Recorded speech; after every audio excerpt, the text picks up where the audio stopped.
morning, I'm Global! Kumusta kayo lahat dyan? Good morning! Okay kayo lahat? Yes! Alam nyo, madalas ako napupunta dito sa Mall of Asia Arena na to eh. Pero hindi ganito ang suit ko at hindi ito yung ginagawa ko. So I think, kailangan natin palakpakan natin sarili natin dahil ito ang kauna-unahan kong talk sa Pilipinas for 2020. And I hope magandang pangbuena mano itong A Global. And I wish that we could come off and have a really very prosperous 2020. Now, ang paniniwala ko, 50% of success in life lies in showing up. Uulitin ko po, 50% ng ating tagumpay sa buhay ay nakasalalay sa ating pagsipot, sa ating pagpadating, pagpakita. Now, it doesn't automatically guarantee success. But I find the reverse is always true. That is, if you do not show up, you have no chance. Ladies and gentlemen, friends here at A Global, the fact that you are here, you have put yourself in a 50% chance to succeed. I guess we all deserve a round of applause for that. The mere fact na pumunta kayo dito, bumiyahe kayo, pumunta kayo dito, that's already 50% of the battle won. Ngayon, pinakinggan ko yung mga speaker kanina, gagaling magsalita, Georgia and everybody else. Ako hindi naman po ako ganun. Ako lang po ay isang basketball coach. Ngayong gabi, ang ikikwento ko lamang po ay ang storya ng ating national team, Gilas, Pilipinas. Kilala niyo ba yung Gilas? Yes! Pero, tingin ko, hindi niyo alam that Gilas is a story of game-changing. Gilas is truly a game-changing story, as it is a story about breaking barriers. Dahil nung in-appoint nila ako na coach para sa Gilas, nag-retire na po ako sa PBA. 20 years na po ako nag-coach sa PBA. Sabi ko, time to do something else. Pero pinakiusapan ako ng ating chairman, Mr. MVP, sabi niya, hawakan mo yung Gilas. Ang target napakasimple. Simply to lead the Philippines to the Basketball World Championships in 2014 na ginanap sa Spain. The last time nag-qualify ang Pilipinas sa Basketball World Cup was 1974. Isipin nyo, 1974, wala pang pinapanganak sa atin dito noon. Amen? Amen? Sino pinanganak na noong 1974? Wala pa, di ba? So you can imagine, it was a challenge of lifetime proportion. Talk about breaking barriers. Gilas Pilipinas was tasked to break a 40-year, more than 4 decades old barrier. So anong ginawa ko? I did a little history lesson. Pinag-aralan ko anong ginawa natin nung nakaraan. Ba't ba hindi tayo makalusot-lusot sa Basketball World Championship na yan? We are a basketball crazy nation of about 100 million Filipinos, and for us not to compete in the sport's biggest stage is almost criminal. So tinignan ko ano bang ginawa natin nung nakaraan. Nakita ko, sinubukan natin yung American style. Kumuha tayo ng magagaling na coach na Amerikano. Nang nasirang si Ron Jacobs, Tim Cone, Norman Black, kilala niyo sila? Magagaling na coach. They're all Grand Slam coaches, very good friends of mine. Nag-assistant coach ako sa kanila. Pero ano nakita natin? The American style didn't work. Why? We do not have the athletic ability of the Americans. So, nag-iba tayo ng strategy. Nag-hire tayo ng coach from Europe. Taga-Serbia, Rajko Toroman, napakagaling na coach. Again, he became a very close friend of mine. Naging assistant coach din niya ako. But what did we find? The European style did not work either. Why? Because we didn't have the size of the Europeans. Wala tayong athletic ability ng Amerikano, wala tayong size ng mga European. So sabi ko, it's high time for us to change the game, to do something they've never seen before. Sabi ko, hindi mo bra yung American style, hindi mo bra yung European style. It's time we go back to our original Filipino style of basketball. Mga boys, paano ang larong Pinoy? Paano tayo mag-basketball? Ha? Anong balyahan? Paano ang larong basketball? Yo, hindi masyadong scientific, pero anong tawag doon? Puso, yes. Bara-bara basketball. Diba? That's the basketball that we grew up playing. Naglalaro tayo sa init ng araw, sa asfalto, nakatsinelas, minsan nakaapak. Bara-bara Filipino style of basketball. It speaks to our identity as Filipinos, our creativity, our ability to improvise. But over the years, we tried to be too scientific, masyadong denumero, and it didn't work. Sabi ko, balik natin yung Filipino style of basketball. Bara-bara basketball. It was a huge risk. Hindi pa nila nakita yung ganitong style sa buong Asia. But sabi ko, for us to succeed, two things were important. Number one, we had to be the best team possible. And number two, we had to execute. Teamwork and execution, yan po ang nasa pag-uusapan ko for the rest of this talk for the next half an hour or so. Teamwork and execution. Sa trabaho nyo dito sa AIM Global, as a distributor, as a leader, business owner, how important is teamwork and execution?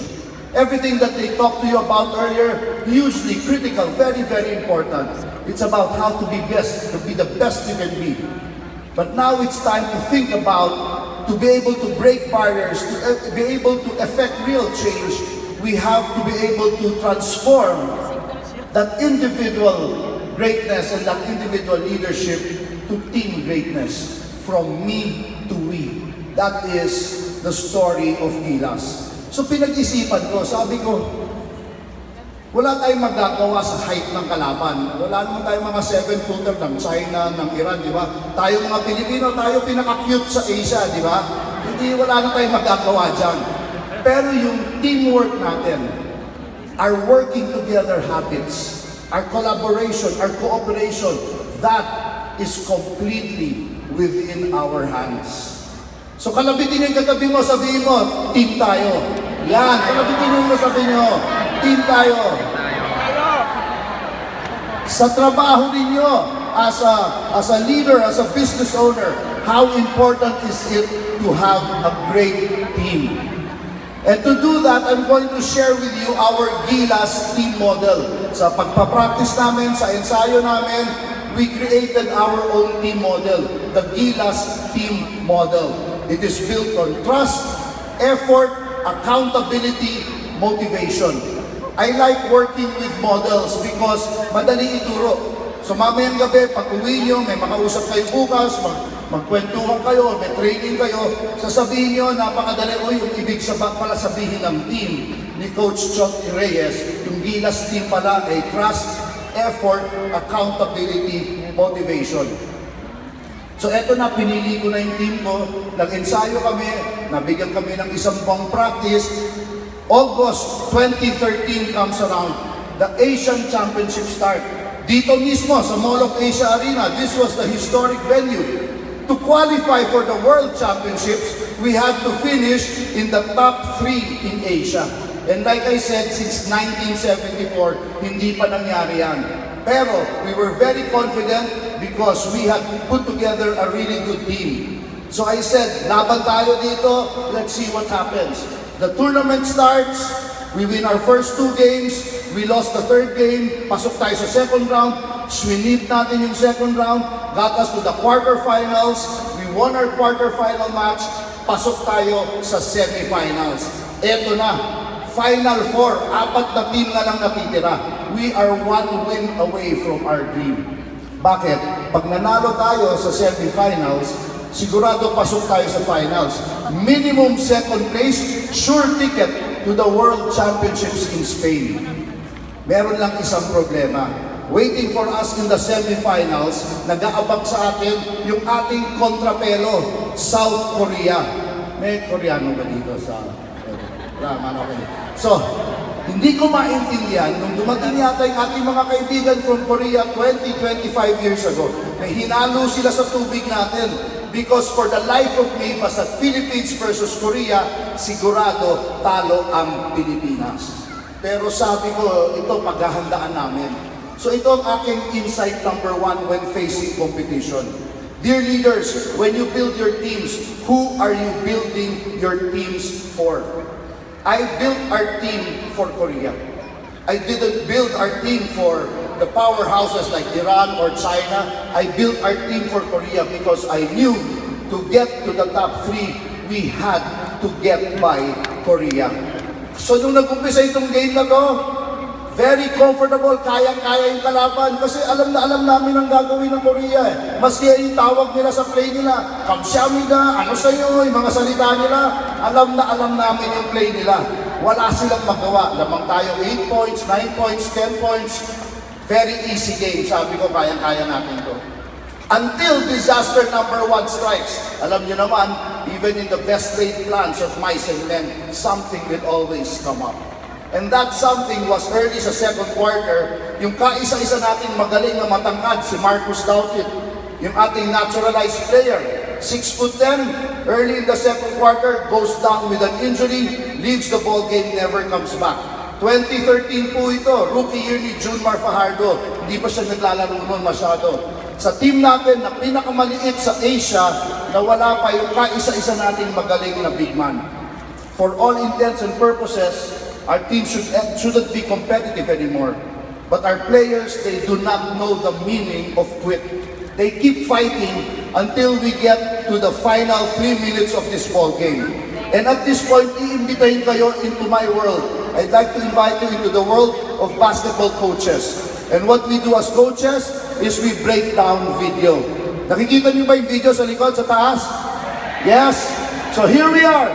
Last 3 minutes of the ball game. We are only 2 points down. We are right in the thick of this match. Laban, maganda ng sitwasyon natin. 2 points down lang tayo. Naglalaro pa tayo dito mismo sa MOA. Punong-puno yung Mall of Asia Arena. Sabi ko, we're in a great position to win this game. Except disaster number 2 strikes. Kilala niyo yan? Sino yan? Jason Castro. Simply our best player in this game. At this point, he already had 18 points. So, hindi siya ma-stop ng Korea maski anong gawin nila. So, anong ginawa ng kalaban? Ayun, binigyan ng konting balya dito sa bibig. Wak-wak yung buong labi niya. His lower lip completely split open. Di natin makita masyado yung tuwalya. It's drenched with his blood. So, think about this for a minute. In the biggest game of our lives, we have lost our 2 best players. We've lost Marcus Dautit, our best big man, and now we've lost Jason Castro, our best scorer. Think about your own business teams, your own organizations here within AIM Global, dear leaders. You're about to complete a huge project. You're about to finish an important endeavor. What if in the home stretch you lose your 2 best people? Paano po pag nawala sa inyo ang dalawang pinaka-importanting tao ninyo sa inyong organisasyon? Do you have that team around them to still get the job done? That's the question facing our national team. In the biggest game of our lives, we've lost our 2 best players. Do we have the team around them to still get the job done? That's the question we will answer in this next 3 minutes. Well, we need some shooters now on the floor. Just over 3 minutes remaining. Dalawa lang ang kailangan ng habulin dito ng Gilas. Jimmy stopped on his tracks. Game over, back to Alabag. Sinabi ko po, para tayo manalo, kailangan teamwork and execution. Instead of talking to you about execution, I will show you execution. Para nyo maintindihan, kailangan explain ko ang aming game plan, offensive game plan. Wala po kaming mga play 1, play 2, play 56.7 para mga ibang team. Bara-bara basketball tayo, wala kaming play-play. Meron lang tayong offensive rules. On offense, our offensive rule, do not attack Korea's best defender. Ito po ang pinakamagaling magbantay. That's Korea's best defender, number 6. Ito po ang kanilang pinakamagaling magbantay. Ito talaga, pag nag-depensa to, daipay asawa ko eh. Wala kang kalusot-lusot. Can relate ba tayo mga boys? So, Korea's best defender, binabantayan si Larry Fonasher, our best 3-point shooter. That means we're not going to attack here. That means somebody else will make a play, just like this. Fingers bleeding for that leather. Jimmy launches it. Bang! That's a 3-point shot coming from Jimmy Alabag. We're back in the lead. One guts by the Mighty Mouse. Abad. I said the starting point, the foundation of all great teamwork is trust. Dear friends, it is as well the foundation and the starting point of all great leadership. Dear leaders in the audience, job number 1, forge strong, trust-based relationships with your people.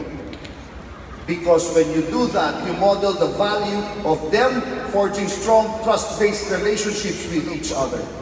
And more importantly, you model the value of them forging strong, trust-based relationships with the clients, with the public on whom you rely to get most of your work done.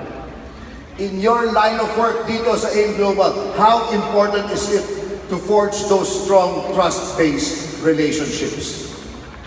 And I'm sure you're very familiar with the financial metrics of your business. You all know your marketing plans, you all know your commission schemes, ROI, return on investment, return on equity, alam niyo lahat yan. Trust delivers a different return. I call it the ROR. When leaders invest a little bit of time and effort forging strong, trust-based relationships with their people, and when the team members, like you here in the audience, invest a little bit of time and effort forging strong, trust-based relationships with each other, the ROR, the return on that relationship, is priceless. It is the difference between being a good team, simply a good team, and being a great team. And when I speak of trust, I have to begin with this guy whose face you see behind me. Kilala niya yan? Jimmy Alapag, yes. When I chose Jimmy, meron na akong 8 or 9 men in my team. Ang pang-10 kong pinili si Jimmy. Ang dami nagreklamo. Alam niyo naman dito sa Pilipinas, di ba? Every person and his mother, feeling nila, basketball genius sila. Sabi nila, Coach, ba't mo kinuha si Alapag? Bakit ka ako? May dalawa na tayong magaling na point guard L.A. Tenorio, MVP sa Jones Cup noong 2012. And then si Jason Castro, nakita nyo kanina, adjudged the best point guard in Asia. They're talented, they're very skilled, but they're may diferensya ng konti, medyo kulang sa height, vertically challenged. Mga 5'9" sila, 5'10". And binabantayan nilang gwardiya sa Asia, 6'1", 6'2". Kinalaban namin ng Qatar. Ang starting point guard ng Qatar, 6'6". And ito yung ating mga bulilit, hinahabol sila all over the court. But to make matters worse, I chose as my 10th player, my third point guard, Jimmy Alapag. Siya yung pinaka-cute sa lahat. 5'8" lang siya. Hindi lang siya yung pinakamaliit, siya pa yung pinaka-thunders. Alam niyo ba yung thunders? When I chose Jimmy, he was already 36 years old at that time. So sabi ng mga tao, Coach, ano iniisip mo? Why did you choose not only the oldest, but the shortest? And dami naman magaling na point guard sa PBA. Well, the reason I chose Jimmy is because I trust him completely. Not only do I trust him, more importantly, his teammates trust him. Trusted him enough to vote him team captain. How are you not gonna trust a guy like Jimmy? For a 10 o'clock practice, nandun na siya sa gym namin, alas 8 pa lang. Tinitira niya yung 1,000 3-point shots niya, tumatakbo na siya ng laps niya, nagbubuhat na siya ng weights niya. At si Jimmy, siya yung pinakamatanda, siya pa yung team captain. In other words, siya yung pinaka-McKay na umarte na parang diva. But not Jimmy. Oldest in the team, team captain, first to arrive in practice, last to leave. In other words, Jimmy Alapag is a leader, is a teammate, whose attitude, whose behavior inspires trust. Dear friends here at AIM Global, thank you. Dear friends here at AIM Global, as you go about the daily dispensation of your functions and responsibilities in this wonderful organization, do your actions, does your behavior inspire trust? What a powerful, powerful skill to have, a characteristic to have as a leader. And more importantly, unquestionably, the most important characteristic for any team player.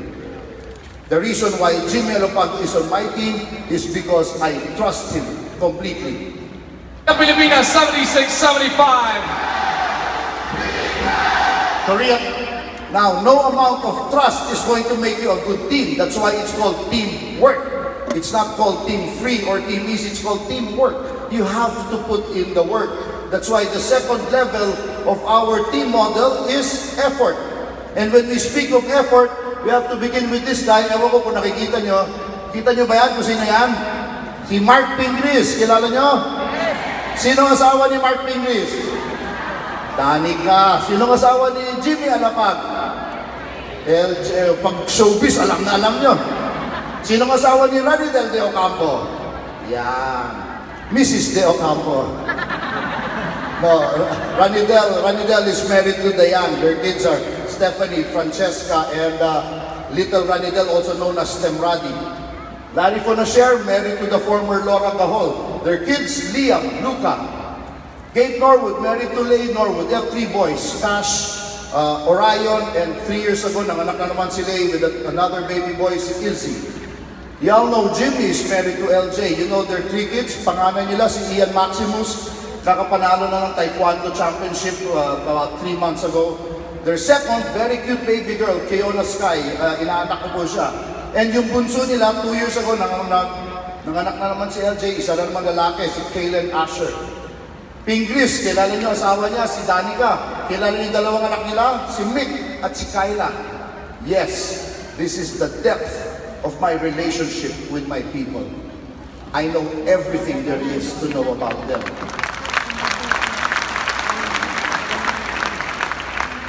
I know the name of their wives, their kids, their parents. I know the name of their wife. Di pala pwede plural yun. I know the name of their wife, their kids, their parents, sideline nila. I know everything there is to know about my people. And because of that knowledge, they too know everything there is to know about each other. Ask any player in Gilas, they will tell you we are brothers first, even before we are teammates. Dear leaders in the audience, how well do you know your people? Every leader, Doc Ed, Ariel, Jurgen, the great leaders in the audience are here. They have thousands of you under them. But every leader, I am sure, in this audience, you have your top 10, your first 5, on whom you rely to get most of your work done. How well do you know them as individuals? Not as team members or colleagues or as downlines, but as people. After all, we can only trust those whom we know. I know everything there is to know about my people. And because of that knowledge, I know that Mark Pingris belongs to this team. Because after I chose Alapag as the 10th player, the 11th player I chose was Mark Pingris. Ang dami na naman nagreklamo. Remember, this is 2013, hindi natin alam gaano kagaling si Pingris sa international. Pero sabi ng mga genius coach, ba't ka kumuha ng Mark Pingris, 6'4 and a half sa PBA, big man yan. Pero sa Asia, ang mga bantay niya, isang ulo ang tangkad sa kanya. Unlike si Ranidel de Ocampo, same size, 6'4 and a half, but Ranidel de Ocampo, completos recados. He has great skills. Great 3-point shooter, great dribbler, great passer, complete basketball skills, complete technical skills. In contrast, si Mark Pingris, and ito, secret lang natin ito, huwag niyo pagkakalata. Si Mark Pingris has no skills. Bamban talaga tumira. Diba mga boys? I am sure there are more men in this audience who can shoot a free throw better than Mark Pingris. So sabi ng mga tao, coach, ba't ka kumuha ng undersized big man na wala namang shooting? And dami naman pwede natin kunin sa PBA. Well, the reason I chose Mark Pingris, he may not have the athletic or the technical skills of Ranidel de Ocampo or other players, but his one skill is effort. His one talent is hustle. Ladies and gentlemen, I cannot overemphasize tonight the value of effort. I'm not asking all of you to suddenly double your production. All we ask is a little bit, a fraction of a percentage point. No matter how hard, how smart, and how intelligently you think you are working today, we can all work a little bit harder. Incremental improvement, a fraction of a percentage point. Sa basketball, kung ginagawa mo lang 5 points a game, hindi namin sinasabi mag 10 points a game ka. Pero paano kung 5 points a game, naging 6 points a game? Kung ang kaya mo lang 2 rebound, gawin mo lang 3 rebounds a game. The cumulative effect of all those little increments compounded by the 8,000 or 10,000 of you here tonight. Imagine that difference. It doesn't take much technical skill. Doesn't even take a fancy college degree. Doesn't even take much experience. All it takes is good old-fashioned hustle. The reason Mark Pingris is on our team is because he is our poster boy for hustle. And speaking of hustle and effort, I have now to explain our defensive game plan. Kanina sinabi ko, offensive game plan. Ngayon, defensive game plan. Two components in our defensive game plan. Number one, nakita nyo to si number 4? Number one component in our defensive game plan, wag nang pahawakin ng bola to. Don't let their best scorer shoot. At this point, number 4 already had 26 points. Ito talaga, ginawa na namin lahat, pinatid na namin, tinadyakan na namin, siniko na tumatayo pa eh. So defensive game plan, huwag nang pahawakin ng bola yan. Second component of a defensive game plan, you see that arc, the 3-point line? Korea wants to shoot the 3. They will kill you with their 3-point shooting. So two components sa defensive game plan namin. Number 1, huwag pasutin yung pinakamagaling na player. Pangalawa, huwag magbigay ng 3-point shot. Let's see if we're able to execute. Looking to get the ball in the post. Yang on the move. Gets it to the wing. Taisol gets those 2 points. Korea scores 2 points. They go back up by 1. But I'm a happy coach. I feel my team is executing. Why? What did I say? What's our defensive game plan? Unang-una, huwag pasutin yung best player nila. Second, no 3-point shot. We just gave a 2-point shot from another player aside from their best. That's why I'm happy my team is executing. Insight number 2 when facing competition. Understand this.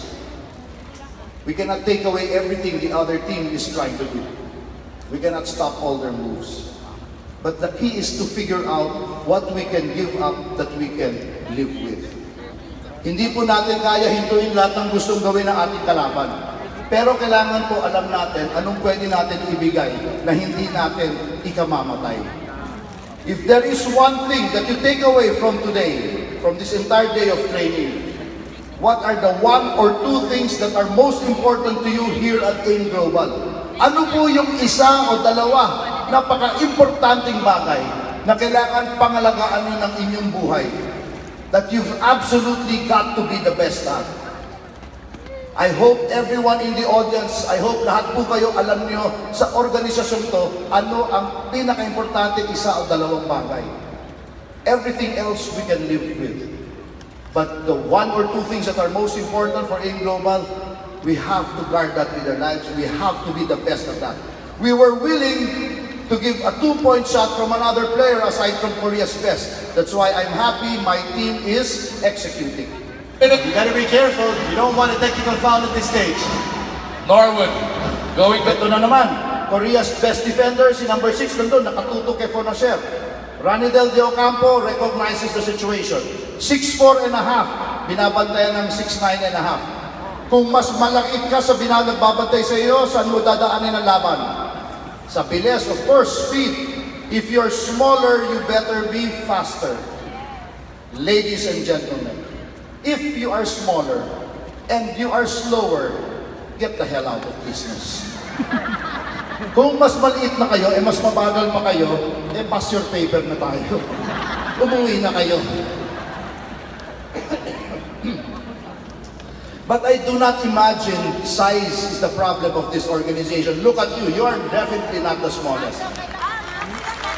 But the championship formula, the dominant position, is how can you be the biggest yet the fastest? That's the championship dominant position. So ask yourselves the question, what's getting in the way? May mga ginagawa pa ba tayo na nakakabagal that's getting in the way of our speed? If you are the biggest yet the fastest, then you are invincible. That is really what's going to take you to the prosperity you are talking about. Ranidel De Ocampo recognizes the situation, takes advantage of his advantage. to De Ocampo. Ronidel looking to muscle his way through. You know, it's that burst of energy. Whichever team has more energy now, down the stretch, is going to win this. And the crowd has to be behind Gilas Pilipinas. They've got to get energy from the crowd. Talk to you about trust and effort. Let me speak to you a little bit about accountability. Ano ba sa Tagalog ang accountability? May pananagutan. Ownership. We are accountable. We are responsible for the things that our management or the people around us are expecting of us. Responsibility. How important is accountability is ownership in your line of work. You are the owners of your own business. You are the masters of your own fate. It is your responsibility, it is your accountability to go up, get up early, and do whatever it takes to make your business better. It is not management's job, it is your job. Individual, every single leader, every single person in this audience today, that's your accountability. Take ownership. Kayo dapat ang managot sa inyong kapalaran. Nobody else. It is yours. This is what is good. Ito po napakaganda sa inyong negosyo. That is what I love about this company, the organization. The success or failure lies completely in your hands. Nobody else's. Your number one accountability to the leaders in the audience. Your number one accountability to develop the next generation of AIM global leader. That's your accountability. To those who are not yet leaders, the individual contributors in the audience, your number one accountability is to ask yourself the question, what can I contribute to Team AIM Global? Your number one accountability to be the best team player possible. You do that, you will find that prosperity is within your grasp. On our team, the accountability, responsibility of guarding Korea's best defender lies in the hands of Gabe Norwood. Hindi siya nakatingin sa bola, wala siyang pake kung ano nangyayari sa likod niya. Ang trabaho ni Gabe Norwood, guard Korea's best player. Pag itong best player ng Korea pumunta sa comfort room, pupunta si Gabe Norwood sa comfort room. Because that's his job. Ladies and gentlemen, we all have our job. We all have our roles to play here at AIM Global. The owners, management, their role is how to think of new ways, marketing plans, new ways to make your lives better. Your job, put in the effort. Get up early, hit the pavement, do whatever it takes for the plans and all of the programs to work. Now, Korea is a smart team. Nakita nila yung ginagawa natin. Hindi nila ngayon mapasahan yung kanilang best player. So they want to go inside to their best big man. Guess kung sino nagbabantay sa best big man ng Korea? Mark Pingris. Hanggang kilikili lang si Pingris ang bantay niya. Pero tignan natin, if Mark Pingris, kung papatanggapin niya ng bola, 6'9.5 against 6'4.5, tignan natin kung papatanggapin ni Pingris ng bola yung kanyang bantay. Looking for his big man, Seong Jun. Look at Pingris battle for position. Pingris fights his man for position, and more importantly, Mark Pingris, who has no skill except hustle. When Mark Pingris man sets a screen for Jimmy Alapag's man, Pingris is now guarding Jimmy Alapag's man. Moreover, Mark Pingris, who has no skill except is now guarding Ronidel De Ocampo's man. I mean, here is a guy, Mark Pingris. He has no skill, except, but in one play, he guards 3 different people. Imagine for a minute if you have Mark Pingrises on your team.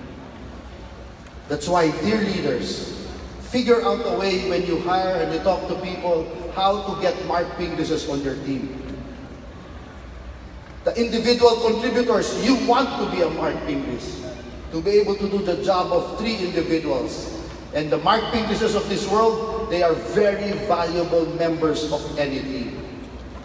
Doesn't take much technical skill, doesn't take a fancy college degree, not even much experience.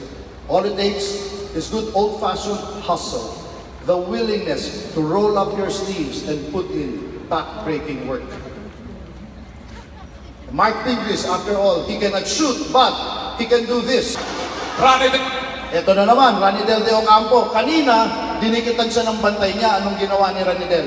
Ginamit yung bilis at tumayak. So ngayon, ayaw na siya lapitan ng bantay niya.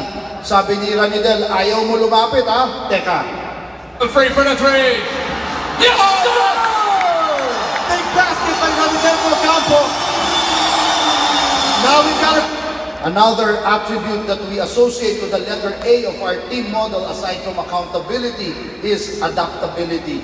And that's why I'm very glad that Jurgen talked about it earlier on. Adaptability, agility, ladies and gentlemen.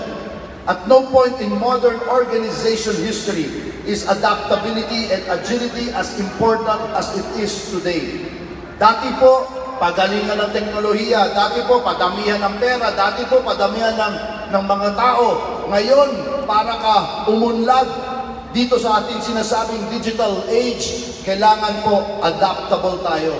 Kailangan mapag-angkop, kaya nating umangkop at kailangan maliksi tayo, agile, adaptability, agility. That's what's going to get you forward. That's what's going to show you and get you to the goals and achieve the dreams you want in life. That's the way towards prosperity. Because sabi nila dati, change is coming.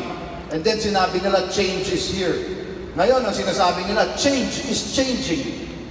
And the only way you can thrive and cope with that change is by being very adaptable and being very agile. So dear friends, ask yourselves the question, what is my AQ? What is my agility quotient? Am I like Ranidel de Ocampo? Pwede sa loob, pwede sa labas. Or am I too one-dimensional? Iisa lang ang kaya natin. The times of the specialist, that's all becoming passé. We've got to be able to keep growing and add new skills, learn new skills, so that we can adapt and we can be agile. And that's how we grow in today's day and age. play the tough defense. We need a stop. Taisul against Alabag. They're calling out the elbow play. No unnecessary fouls. They go to big. Finally, Korea gets the ball in the hands of their best player. Ngayon si Ranil, si Gabe Norwood, nagpapanik. Sabi niya, yari ako nito, mumurahin na naman ako ni coach ito. Dapat huwag niyang pahawakin ang bola yan, di ba? But let's see if Norwood allows his man to shoot. Ooh, he's got 27 big points already. Yang now. Norwood forces his man to pass.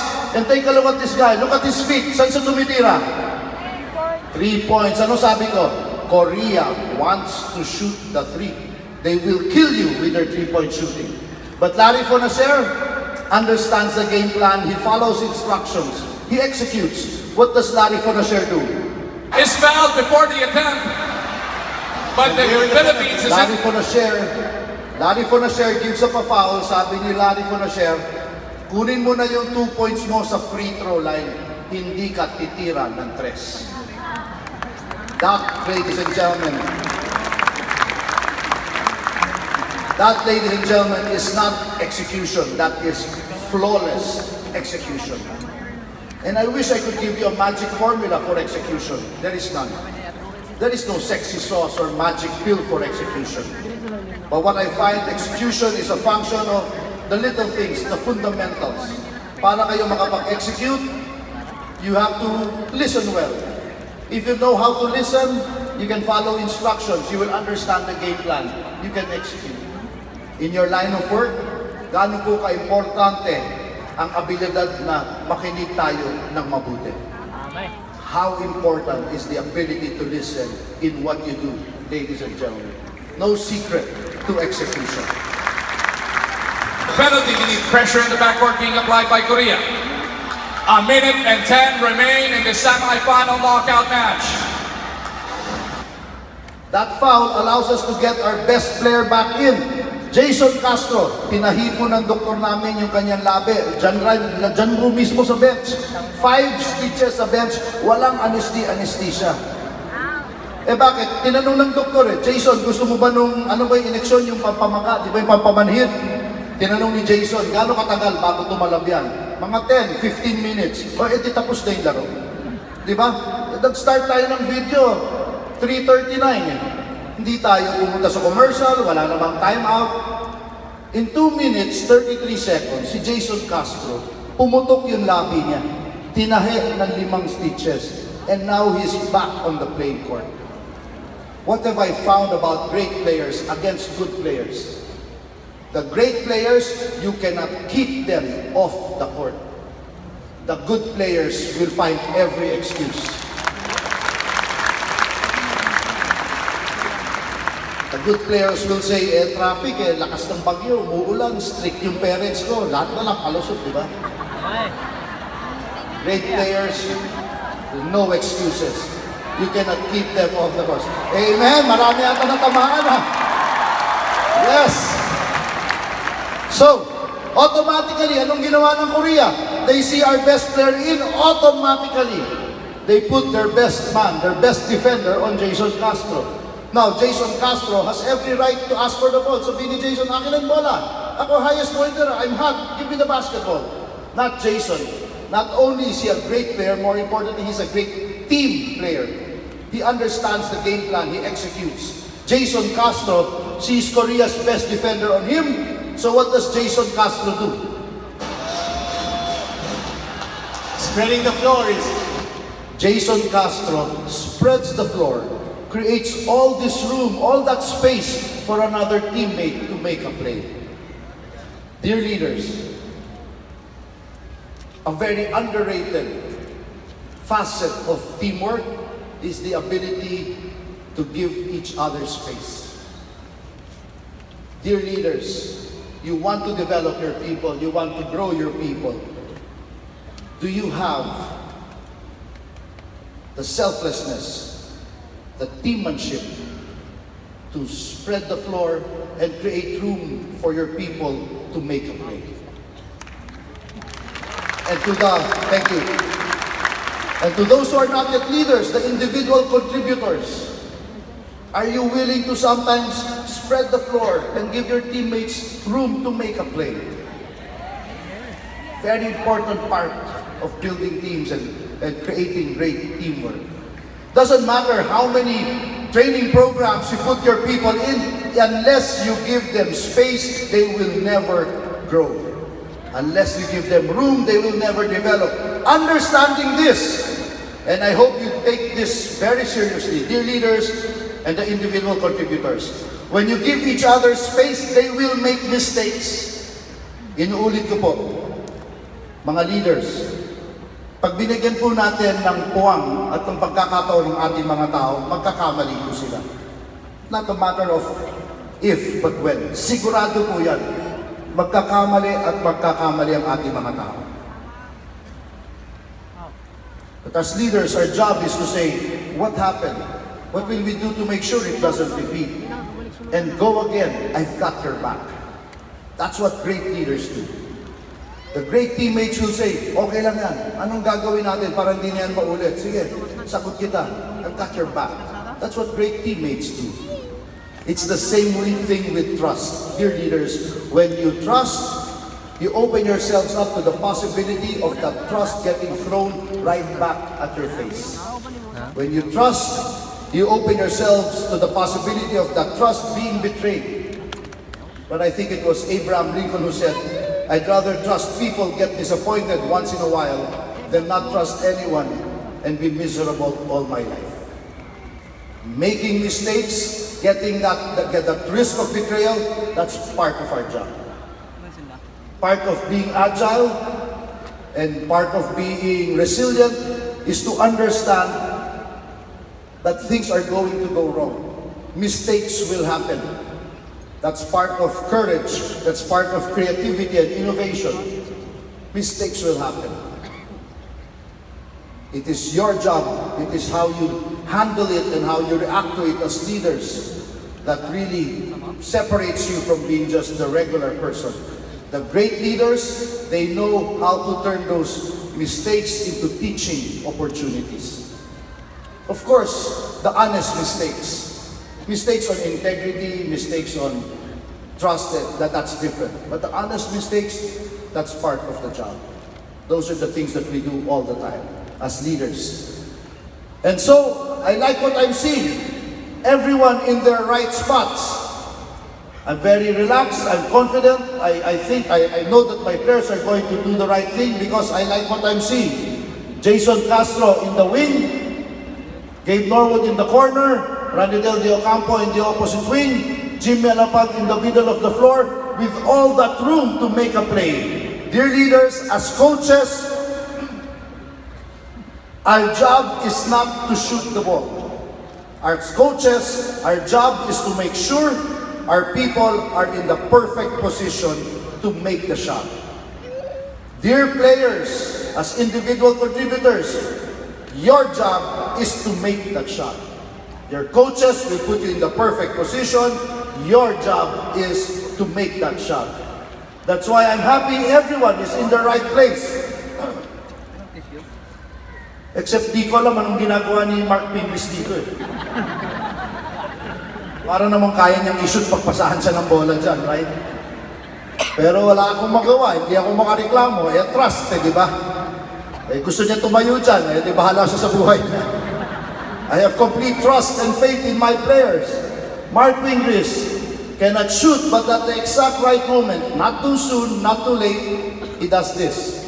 Jimmy Alapag allowing space for him to penetrate and drive. Alapag has 6 seconds to work with. Ibangga na kalaban. Mark Pinglis sets a screen that allows Jimmy Alapag to do this. Jimmy launches it. Jimmy Alapag got it back. That's a 5-point lead. Now there's pressure. There's pressure in South Korea. They want a timeout. But it's not over. It's not over even with a 5-point lead. We've got to be able to hold our strength. Oldest guy on the floor, shortest guy on the floor. Timeout para dito sa Korea with only 50. Check this out. Hindi natin makita, kalahati lang ng katawan niya nakikita natin si Mark Pinglis eh. But what is Mark Pinglis doing here? The biggest hustle play in Philippine basketball history the past 40 years. And you know what? If I didn't point it out to you, you wouldn't even have noticed it, right? Kung hindi ko tinuro sa inyo, hindi niyo mamamalayan yan. Such is the value of the hustle play. That's why, dear leaders, our job is to validate and acknowledge the value of our hustle stat leaders. Yung ating hustle players, napakalaki po ng importansya at importante yan sa ating team. Mark 54 seconds to go. This is the shot heard around Asia. Everybody celebrates Jimmy Alapag for making this shot. But let me ask you, as good a shooter as Jimmy Alapag is, could he have made that shot if Pinglis didn't screen, if Castro didn't spread the floor, if Norwood didn't play great defense? No! It doesn't matter how individually talented you are. Unless you are willing to subjugate your personal interest for the good of the team, you are worth very little. That's all it is, ladies and gentlemen. Forget everything you heard about team building and teamwork. This is what real teamwork is about. When members of the team are willing to sacrifice their personal interests for the good of the team. Knowing fully well that when the team wins, the benefits redound back to the individual. Leaders, this is what we should be talking to our people possibly on a daily basis. Keep acknowledging them for doing things that promote great teamwork. Sometimes it doesn't show up on the bottom line right away. But eventually, all those little things, all those behavior and actions put together, they mean a lot. Oh.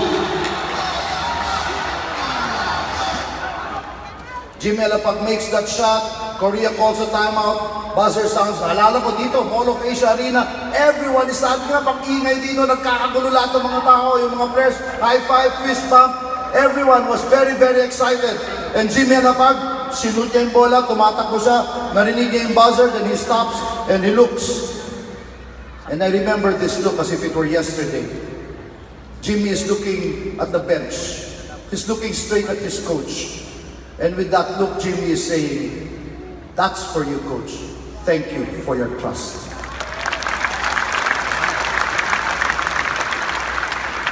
Dear leaders, dear everybody here in the arena this evening, I think now is the best time as any to think about that one person to whom you owe your being here to. Isipin po natin yung isang tao na pinaka-responsable kung ba't kayo nandito ngayon. Dito, part of this wonderful organization, in this wonderful facility. And perhaps if you can, whisper a word of thanks, but more importantly, ipangako nyo sa taong yon that you're going to be a person worthy of that trust. How do you do it? By being the best damn person you can be. By being the best damn team player you can be. That's how you repay the trust of that person who brought you here today. Play, please.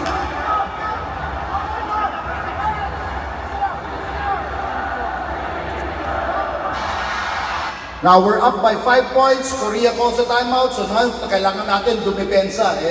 Jimmy Alapag at one of our better defenders. So tinanggal namin siya, replace, sinap namin siya.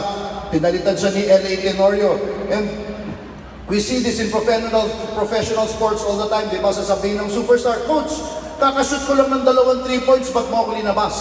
But not Jimmy. Sabi ko, he will do whatever it takes for the team to win. Pag nasa loob siya, kailangan natin ng shooter, si Jimmy yung shooter. Pag linabas natin siya, from shooter, Jimmy is now head cheerleader.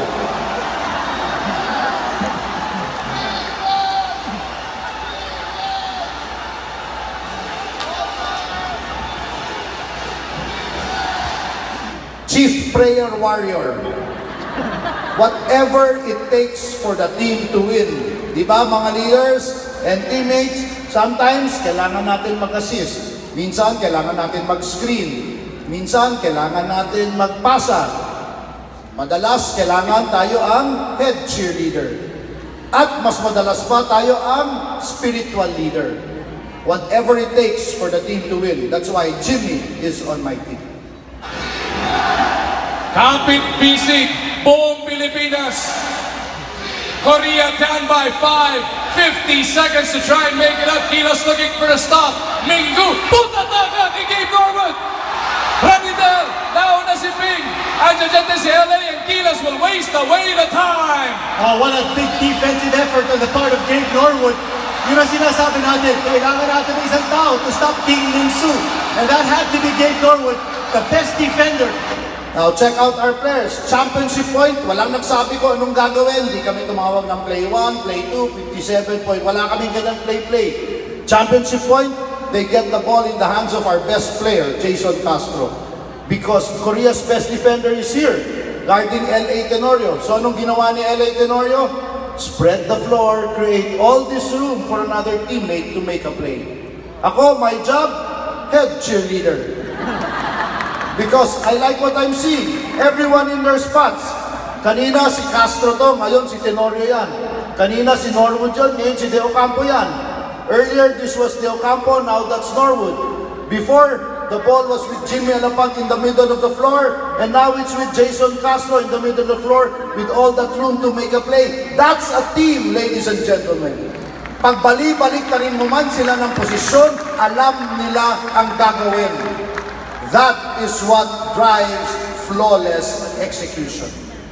When each individual member knows his or her role, and more importantly, they know how their role plays in the entire big picture. That's what drives great execution. Pag balik-balik na rin mo man sila ng posisyon, alam nila ang gagawin. That's why I'm happy, I like what I'm seeing. Everyone on their spots. Uy, pati pala si Pinglis nandyan. Montik nang mawala sa eksena. Nagtatago sa bola baka mapasahan pa siya. At tingnan mo nga anong ginawa ni Jason Castro dito. On the Philippine team. Pinapaalis nga ni Jason Castro. Tumabi ka nga dyan. Nakaharang ka dyan eh. Remember, Pinglis cannot shoot, but he can do this.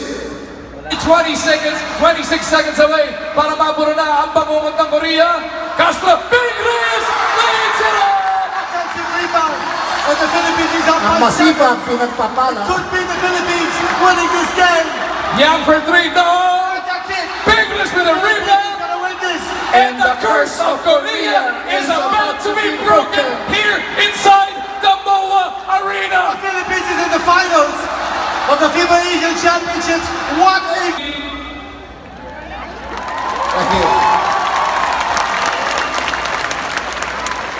Hindi ko naman sinasabing magbuwis buhay kayo para sa AIM Global.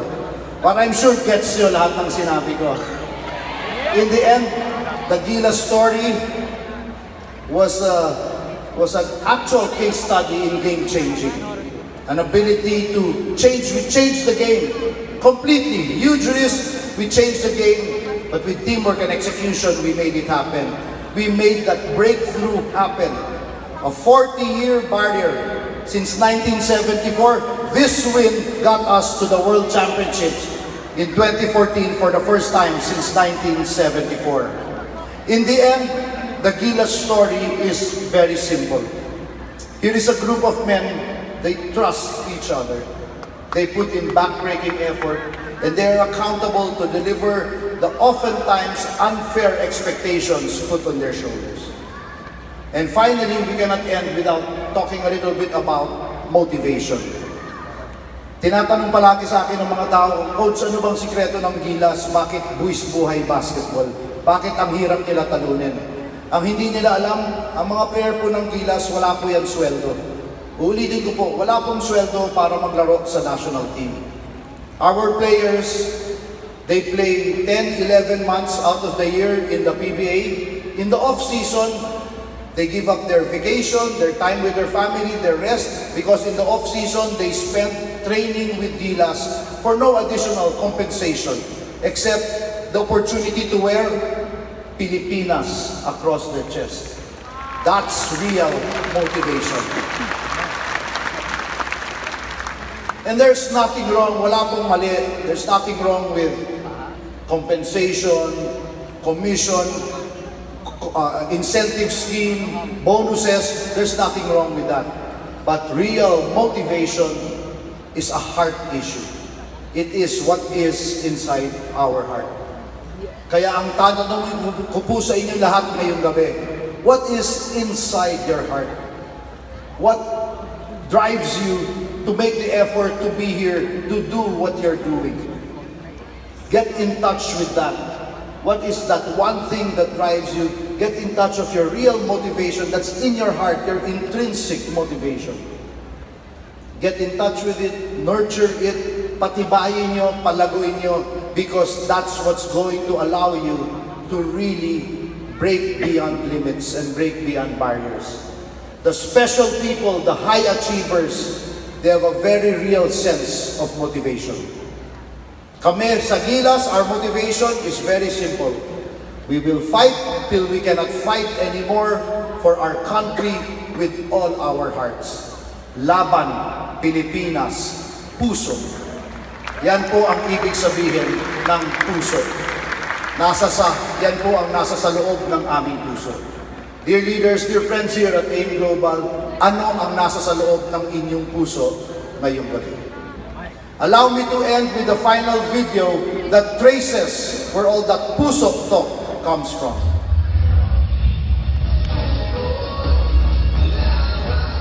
I think it's best we remember where we came from. Ako si Chot Reyes, from Quezon City, Tubong, Malolos, Bulacan. Malaban ako para sa Pilipinas. I am Marcus Galvez from New York, and I play for the Philippines. Ako si Jeff Chat, taga Bacolod, naglalaro para sa Pilipinas.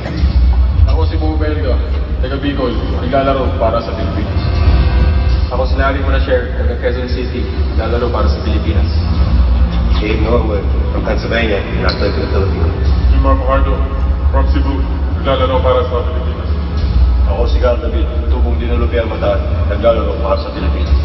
Ako si Ranindel Leo Campo, taga Hulugan at sa Cavite, lumalaban para sa Pilipinas. Ako si Japet Aguilar, taga sa Small Pampanga, at naglalaro para sa Pilipinas.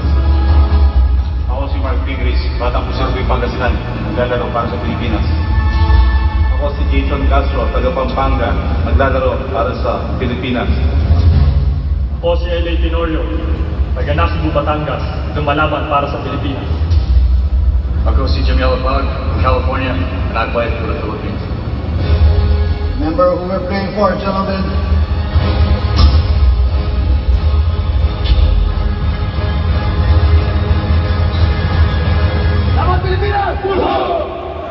Let's all stand up, please. Pwede ba tayo tumayo? Please, aim global.